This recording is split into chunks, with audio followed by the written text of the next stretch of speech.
E aí vem a história das proteínas, que muitos de vocês comem demais e muitos de vocês comem de menos. Porque se você faz tanto regime e come tanta alface, só que a nossa estrutura ela é feita de proteínas. Os nossos músculos são proteicos, os nossos ossos são proteicos, o nosso sangue, as hemoglobinas, tudo é proteína. Então, se você não ingere a adequada proteína, que é 1 grama por quilo de peso, você pesa 70 quilos, você tem que ingerir em torno de 70 gramas de proteína por dia. Se você não ingere as proteínas certas, você começa a desenvolver uma coisa chamada sarcopenia. Você chega a um ponto que você não consegue atravessar a rua sozinho mais. Você precisa de alguém que te dê a mão e te ajude, porque você não tem mais força para levantar o seu esqueleto. Tá? E tem pessoas que comem proteína demais. Pessoas que vão bombar nas nossas academias e ingerem whey protein em quantidade grande, e eles não sabem, coitados, que grande parte dessa proteína que eles ingerem no organismo vira açúcar. Sabia disso? Que proteína vira açúcar. Se você ingerir demais, ela vira açúcar. Então, esses whey proteins da vida, que na maioria deles são tudo junk food, porque você vai lá, tem 10, 15, 20 gramas de carbono, de carboidrato, desculpa, permitido por lei. No seu sangue inteiro, se você somar, tem 5 gramas de açúcar. O whey protein que você ingere pode chegar a ter 20, né? Como o Fantástico fez uma análise uma vez, alguns chegam a ter 30 gramas de açúcar, de carboidrato, que vai virar açúcar, por porção. E você pensa que está ingerindo proteína, e você está ingerindo muito mais carboidrato do que proteína. E aí nós temos que ter a preocupação com as vitaminas e com os minerais. Toda deficiência de uma vitamina causa uma doença. Se você não tem vitamina A, você tem cegueira noturna. Se você não tem vitamina B1, você desenvolve problema neurítico dos nervos. Se você não tem vitamina C suficiente, você desenvolve escorbuto, a sua gengiva começa a sangrar. Claro, que isso em grau exagerado. Na antiguidade, quando a esposa do marinheiro levava ele no porto para se despedir dele, ela voltava para casa de preto, de luto, porque ela achava que ele não ia voltar, porque pensava-se primeiro que o mundo era plano, que ele ia cair no abismo, mas na realidade ele morria era de quê? Ele morria de escorbuto, porque eles levavam batata, e não levavam frutos cítricos, como limão, por exemplo, e todos ficavam deficientes de vitamina C, causavam escorbuto, eles perdiam todos os dentes, e começavam a sangrar e morriam. Já teve navio onde morreram 70%, 80% dos marinheiros numa viagem de escorbuto. Então, as vitaminas previnem uma série de doenças. E quando dadas em doses um pouco acima do normal, elas funcionam como nutracêuticos. Então, elas podem tratar doenças, e muitas doenças. Por exemplo, a vitamina B3, B de bola, ela trata alcoolismo. Se você der para uma pessoa que é alcoólatra, 1 hora antes dele beber, ele toma a vitamina B3, B de bola, ele pode parar de beber. Entendeu? Tem muitos estudos sobre isso.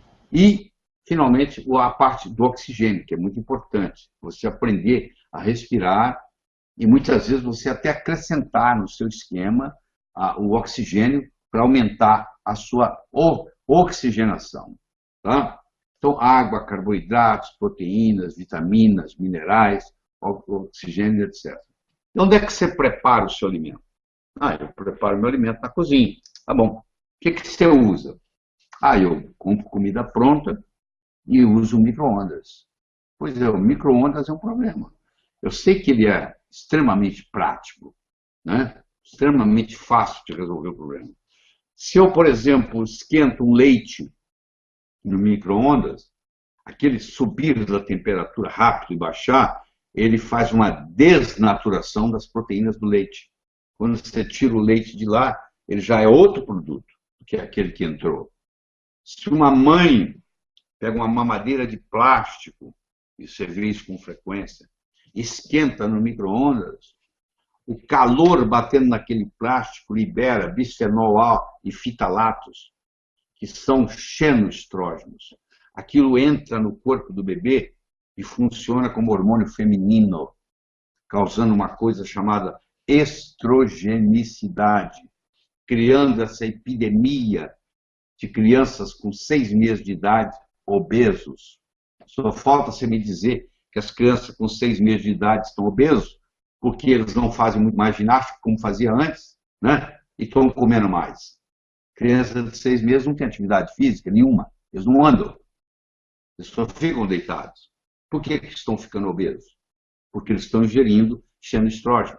Mas não é só eles que estão ingerindo xenoestrógeno, os adultos também estão ingerindo xenoestrógeno. Você vai ver homens criando mamas, tendo bumbum igual de mulher, pelo excesso de xenoestrógeno. Mas vamos continuar na cozinha. Qual a panela que você usa? Se você usa panela de alumínio, com o esquentar do fogo, o alumínio libera, vai para o seu cérebro, dá Alzheimer. Se você usa panela de cerâmica, você está protegido.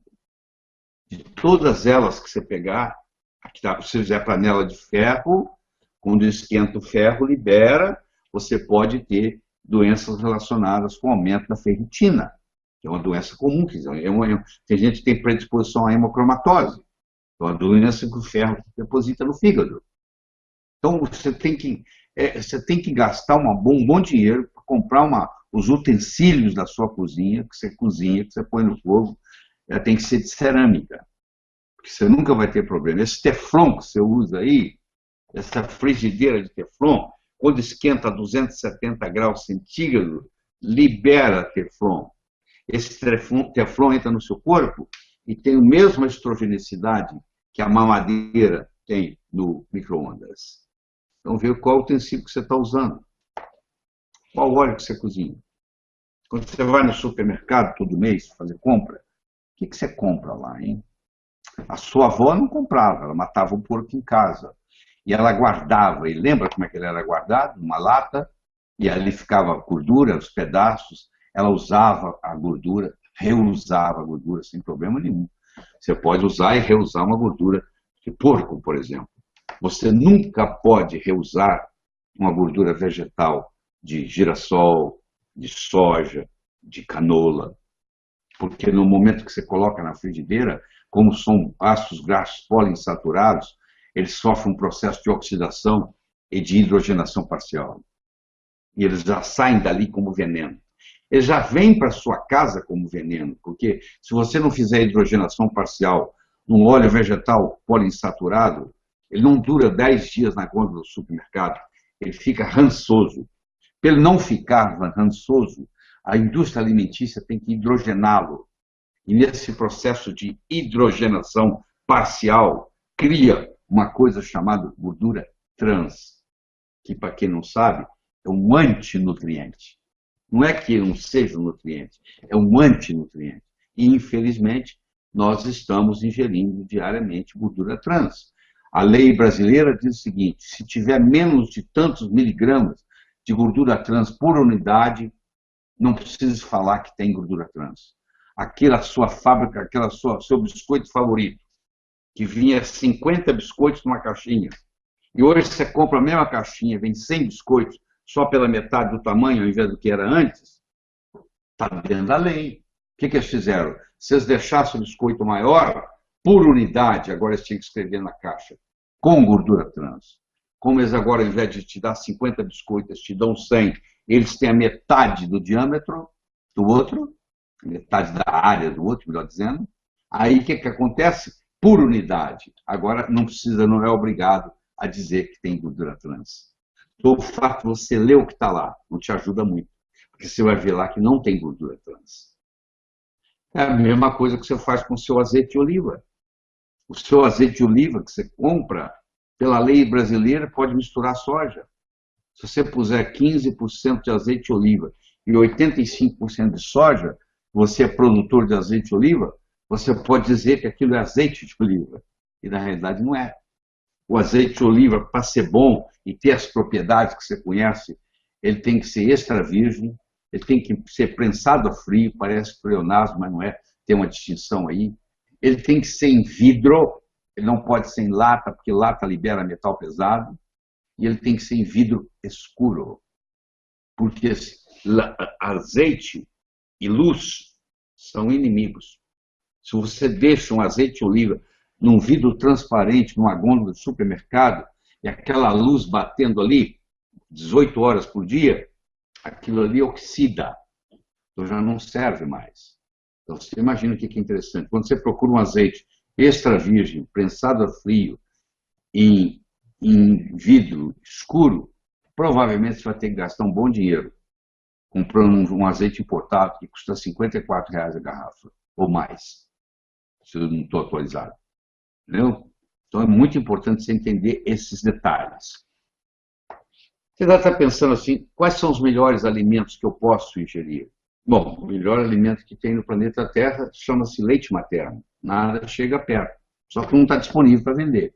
Tá? Se tivesse, seria uma beleza. Aliás, na Europa, existe um mercado negro de leite materno, para você ter uma ideia. O segundo alimento melhor que tem no mundo chama-se ovo. Quantos anos você passou sem ingerir ovo? Aliás, muitos de vocês não ingerem até hoje. Tudo que a vida precisa está ali, é bem empacotado, só que falaram para você que aumenta colesterol. Mentira. Aumenta colesterol se você fritar ele em canola ou em girassol. Mas batatinha também, frita em canola ou girassol, soja, aumenta o colesterol. Mandioquinha também frita em canola, girassol, soja, aumenta. Então, você comer o ovo frito num óleo vegetal, você pode aumentar o colesterol. Mas se você ingerir o ovo cozido, o ovo pochê, é o contrário, até baixa colesterol. Eu já ingeri hoje 6 ovos. Eu ingiro 3 ovos no café da manhã e 3 ovos no lanche da tarde. Só que eu faço hoje o seguinte, eu já nem como a clara mais, porque clara é albumina. Eu não estou muito interessado em tanto albumina. Eu parto e só como a gema. Eu como 6 gemas de ovos por dia. E o meu colesterol é abaixo da média. Aliás, se você ingerir, você vai ver que seu colesterol vai, inclusive, baixar. Você deve ter visto recentemente, a revista Veja fez a capa e o Departamento de Agricultura americano teve que dar a mão palmatória e dizer, ó, realmente, ovo é um dos melhores alimentos que existe. E é verdade, é um dos melhores alimentos que existe. Outra coisa interessante, que no meu tempo está acabando, eu preciso responder as suas perguntas, é você fazer alimentos fermentados. É muito interessante. E você tem que aprender a tirar os agrotóxicos dos alimentos.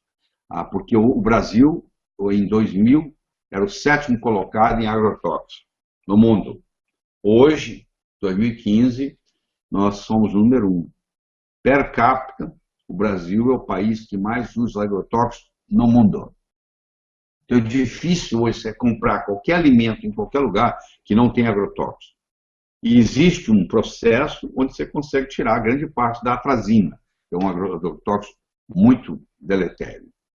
Você vai para você pega 5 ml de tintura de iodo a 2% e coloca em 1 litro d'água, coloca o que você tem lá, as frutas e as verduras que você vai comer no dia, tampa, porque tem que ficar no escuro para não oxidar, espera por 1 hora, por isso que é 5, 2, 1, 1, guarda o número 5.211. 5.211. 5 ml de tintura de iodo, que você compra na farmácia da esquina, a 2%, para cada litro, 1 litro, por 1 hora. Depois aquilo ali você tira os vegetais, as verduras dali, relava eles, lava eles novamente, e aquela água que está ali, você joga lá fora, que ela está cheia de atrazina, que é um dos agrotóxicos que mais prejudica. Então, com isso, você consegue não fazer uma coisa orgânica, porque o alimento orgânico ele tem mais coisas do que simplesmente não ter agrotóxico. Mas você faz isso e você vai estar ingerindo muito menos ou até nenhum agrotóxico.